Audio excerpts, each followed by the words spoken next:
উলামায়ে কেরামের বিরুদ্ধাচরণকারীদেরকে আল্লাহ পূর্ণ হেদায়েতের দৌলত দান করেন। আমি আপনাদের দোয়া নিতে আসছি, গত বছর আসছিলাম, তার আগেও একবার আসছিলাম, আজও এসেছি, অসুস্থতার মধ্যেই দৌড়াচ্ছি। আল্লাহ আমাকেও সুস্থতার পূর্ণ নেয়ামত দান করেন। পাশাপাশি আপনাদের সামনে সংক্ষেপ কিছু কথা রাখবো। এর ক্ষেত্রে কোরআনে হাকিমের এক আয়াত, রসুলের একটি হাদিস পড়েছি। ইখলাসুর রুহানিয়াতের সমন্বয়, সহি নিয়তে, সহি তরিকায়, সহি কিছু কথা আমাকে বলার মতো, আপনাদেরকে শুনবার মতো দয়াময় রব্বুল আলামিন তৌফিক দান করুন। ইয়া আইয়ুহাল্লাযীনা আমানুত্তাকুল্লাহা ওয়া কুনু মা'আস সাদিকিন। ও জগতের মুমিন, নারী পুরুষ, ধনী গরীব, শিক্ষিত অশিক্ষিত, যারা মুমিন, তোমরা আল্লাহকে ভয় করো, তাকওয়া অর্জন করো, তথা আল্লাহর প্রিয় বান্দা যারা জমিনে আছেন এদের বন্ধু হয়ে থাকো। নবীজি হাদিসে বলেন, মান তাশাব্বাহা বিকওমিন ফাহুয়া মিনহুম।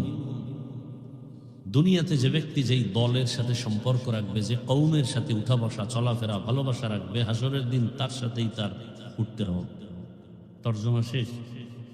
খুব সংক্ষেপ কথা, বুঝার চেষ্টা করো। বাংলাতে একটি প্রবাদ আছে, যার সাথে যার মুহাব্বত তার সাথে তার কিয়ামত।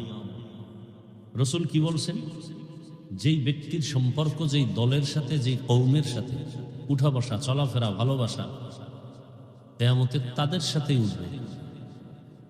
আপনার আমার ভালোবাসা যদি আব্রাহাম লিঙ্কনের আদর্শের সাথে হয়, তাহলে কিয়ামতের ময়দানে আব্রাহাম লিঙ্কনের সাথেই আমাদেরকে উঠতে হবে।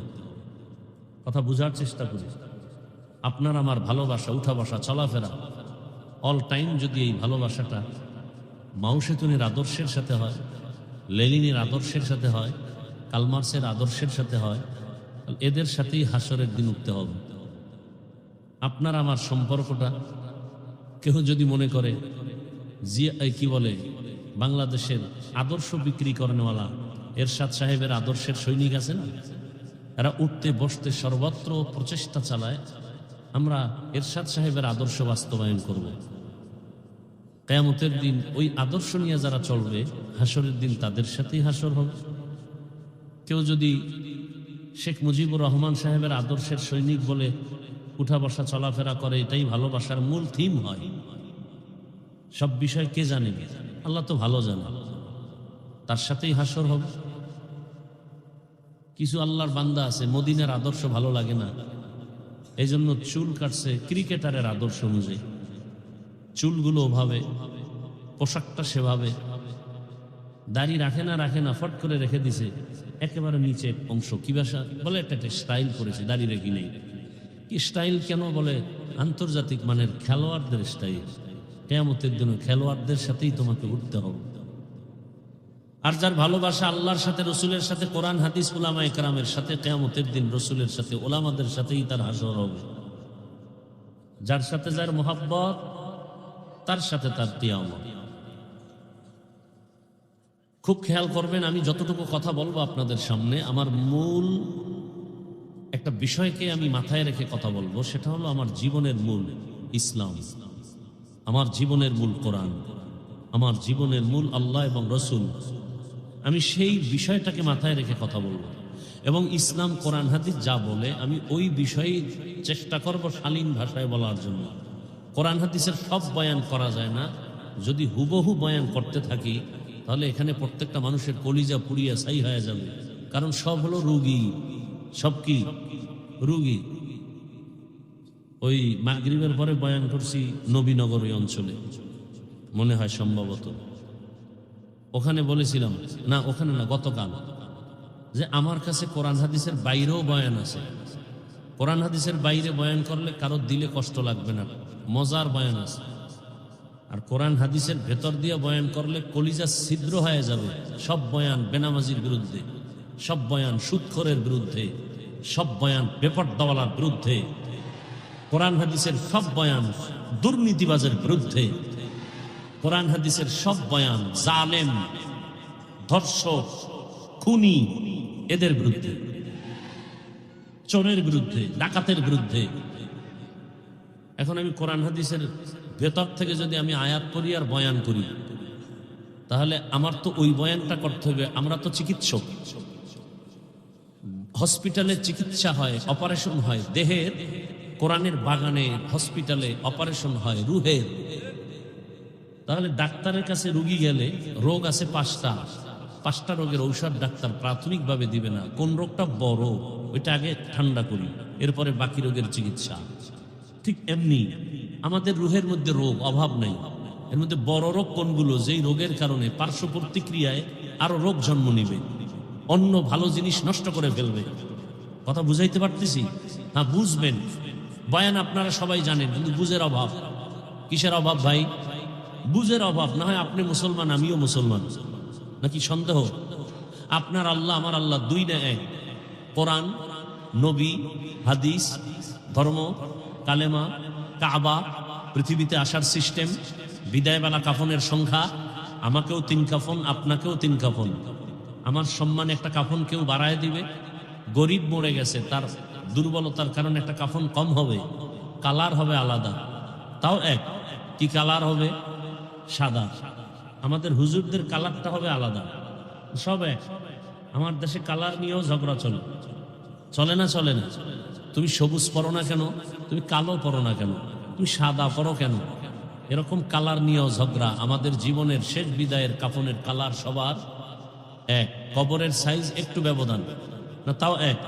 কবরের প্রশ্ন তাও এক। 3 প্রশ্ন সবার বেলা। তাহলে আল্লাহ এক, নবী এক, কোরআন এক, হাদিস এক, কাবা এক, ধর্ম এক, কালেমা এক, সব এক।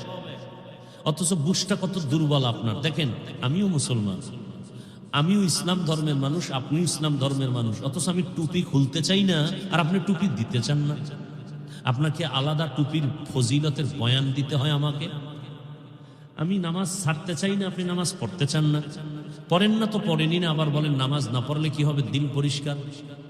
আপনাকে নামাজের গুরুত্বের বয়ান দিতে হয় আমার। এবার বুঝেন আপনি কত ভিআইপি জগতের মুসলমান আর আমরা কত দুর্বল মুসলমান।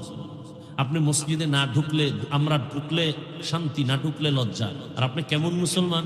মসজিদে ঢুকতে গেলে লজ্জা। আমরা পর্দা না করলে লজ্জা পাই, আর আপনারা পর্দা করলে লজ্জা পান। আপনারা কত বড় ভিআইপি মুসলমান, বড় কঠিন হালাত। সমস্যাটা কোথায়? বুঝের অভাব। দেখেন বুঝটা কেমন। আমার বুঝ কি? টুপি দিলে সম্মান। আপনার বুঝ কি? টুপি দিলে মাথা গরম। বুঝ আমার বুঝ কি? দাড়ির মধ্যে, রসুলের পোশাকের মধ্যে সম্মান। আপনার বুঝ কি? দাড়ি রাখলে যৌবনের ভাব চলে যাবে, পোশাক পরলে শরীরটা আটকা লাগবে। বুঝ। এই বুঝটা ঠিক হয়ে গেলে তখন আর হুজুর হতে হবে না, কলেজের প্রফেসর নামাজ শুরু করে দিবে। বুঝ ঠিক হয়ে গেলে র্যাবের চাকরিজীবী নামাজ ধরে ফেলবে। এরকম RAB, army, police, BDR, doctor, professor, engineer, OC, DC, SP 5 ওয়াক্ত নামাজি নাই। বুঝ ঠিক হয়ে গেছে। আর আমি হুজুরের বুঝ যদি ঠিক না হয়, তাহলে আমি বেপর্দার সাথে আড্ডা দিব, মনে করবে এর মধ্যেই শান্তি। বুঝের অভাব। বুঝার চেষ্টা করি। আল্লাহ সবাইকে হেফাজত করে। তাহলে যার সাথে যার মোহাব্বত, তার সাথে তার কিয়ামত। এখন আপনাকে জোর করার কিছু নেই যে এটা করতেই হবে, এটা আমি বলবো না, এটা বলারও কোনো আমার রাইট নাই। কারণ এটা পরীক্ষার হল। পরীক্ষার হলে পরীক্ষার্থী যখন প্রবেশ করে, প্রশ্নের উত্তর সঠিক লাগবে, ব্যাঠিক লাগবে, সবার জন্য স্বাধীনতা সমান। যে সঠিক লাগবে তাকে কোনো সাপোর্ট দিবে না আলাদা, যে ব্যাঠিক লাগবে তাকে কোনো আলাদাভাবে বাধাও দেওয়া হবে না। কেন? পরীক্ষার হল, বাধা দেওয়ার নিয়ম নেই। মুমিনের জন্য পৃথিবীটা পরীক্ষার হল। তুমি টুপি পরলেও তোমাকে নিষেধ নাই, ক্যাপ লাগাও, বাধা নাই। মন্দিরে যাও, বাধা নাই। মসজিদে যাও, নিষেধ নেই। ফলাফলের বেলায় টের পাবে তুমি জান্নাতি না জাহান্নামী। অতএব আমি আপনাকে বুঝাতে পারবো না, আপনাকে আমি জোর করে কিছু করাতে পারবো না। কেন? লা ইকরাহা ফিদ্দীন। দিন সম্পর্কে কাউকে জোর করে দিনের দিকে ঢুকানো যাবে না, ঢুকাইলে বরকত হবে না। হ্যাঁ, তবে এখানে একটা কথা, যদি কেউ আক্রমণ করেন তখন প্রতিবাদ করতে হবে। যেমন আপনি নামাজ পড়েন না, এরকম লোক এখানে বহু আছে, কিন্তু তার অন্তরে নামাজের মহব্বত আছে, সুযোগ পেলে পড়বে। তার সাথে আমাদের কোনো দ্বন্দ্ব নেই, তাকে বুঝাবো কতক্ষণ, মৃত্যু পর্যন্ত। যদি সে আক্রমণ করে বলে নামাজ পছন্দ করি না, তখন আর বুঝানি নাই, তখন সুযোগ পেলে জুতার বাড়ি। ব্যবধানটা বুঝেন নাই, কঠিন ব্যবধান। যে নামাজ পড়ে না সে মুমিন, আর যে বলে আমি নামাজ পছন্দ করি না সে তাজা বেঈমান। যে দাড়ি রাখে না সে মুমিন, মনে আশা আছে রাখবে, কিন্তু যে বলবে আমি পছন্দ করি না সে বেঈমান। তার সাথে কোনো আপোষ করার অনুমতি ইসলামে নাই। যে পর্দা করে না তার সাথে ঝগড়া করার অনুমতি নাই, সে মুমিন। কিন্তু যে বলবে আমি পছন্দ করি না সে বেঈমান, তার সাথে আর কোনো আপোষ করার সুযোগ নেই। ব্যবধানটা বুঝাতে পারছি? খুব কঠিন ব্যবধান। আল্লাহ বুঝার তৌফিক দান করেন। এখন আপনার স্বাধীন, পরীক্ষার হল তো আপনার স্বাধীন। মসজিদে ঢুকলেই লাভ, মন্দিরে ঢুকলেই ক্ষতি। নামাজ পড়লেই লাভ, নামাজ না পড়লে ক্ষতি। আল্লাহর হুকুম মানলে এই লাভ, না মানলে এই ক্ষতি। রসুলের সুন্নত মানলে এই লাভ, না মানলে এই ক্ষতি। বুঝাই দিলাম। এখন আপনি কি করবেন? আপনার ইচ্ছা। এখানে জোর করা যাবে না, যেহেতু পরীক্ষার হল, বাধাও দেওয়া যাবে না। বুঝানোর দায়িত্ব বুঝাচ্ছি, পায়ে ধরে ধরে বুঝাইতেছি। আজকে আপনাদের পেছনে যেই পরিমাণ গাধার মতো কষ্ট করি, আমি একা না, সব আলেম চামড়া খুলে জুতা বানায় দিল, আলেমের ঋণ শোধ হবে না। আপনার তো এটা পছন্দ লাগে না। বুঝার চেষ্টা করেন, বাংলার জমিন থেকে শিক্ষা নেন। তাবলিগওয়ালাদের 24টা ঘন্টা জিকির আর ফিকির, এই উম্মত উম্মত উম্মত। পীর সাহেবদের এই পেরেশানি 24 ঘন্টা, উম্মত কিভাবে জাহান্নাম থেকে বাঁচাবো, কিভাবে মানুষগুলোকে পায়ে ধরে ধরে নামাজি বানাবো। কথা ঠিক না? আমাদের বক্তাদের মেহনত 24 ঘন্টা। আমার ছেলে, আমার মেয়ে, আমার ঘর, আমার স্ত্রী, পরিবারের সময় খবর নেওয়ার, হক আদায় করার সময় পাই না, আপনাদের পেছনে ঘুরতে ঘুরতে। এভাবে সব আলেম, মসজিদের ইমাম ও খতিব 24টা ঘন্টা আপনাদের পেছনে মেহনত করে কিভাবে একটা উম্মতকে নামাজি বানানো যায়। মাদ্রাসার শিক্ষকরা, আলেমরা আপনাদের সন্তানদের নিয়ে ফিকির, কিভাবে একটা সন্তানকে দ্বীনের উপরে মজবুত করে গড়ে উঠানো যায়। এর ঋণ কি আদায় করবেন? মাঝে মাঝে আদায় করেন গালি দিয়া, ফেসবুকে বিরোধিতা করে ঋণ আদায় করতেছেন যে আলেম দেশের বোঝা। আরে ভাই, বরযাত্রীর মূল ব্যক্তি না থাকলে ওই কাফেলার কোনো মূল্য নাই। বেড়াইতে গেলে ভাত পাবে না, জুতার বাড়ি পাবে। এ জমিনে যদি কোরআনের আওয়াজ না থাকে, আল্লাহর দ্বীন না থাকে, উলামায়ে কেরামের জবানে কোরআনের আওয়াজ না থাকে, এ জমিন আর জমিন থাকবে না। ভূমিকম্প হালকা দিছে, একটা দিলে পুরো পৃথিবী ধ্বংস হয়ে যাবে। ঘুমের থেকে উঠে দেখবেন 50 গজ মাটির তলে শুয়ে আছে। কিসের বাহাদুরি করেন? 100 তলা বিল্ডিংকে ধ্বংস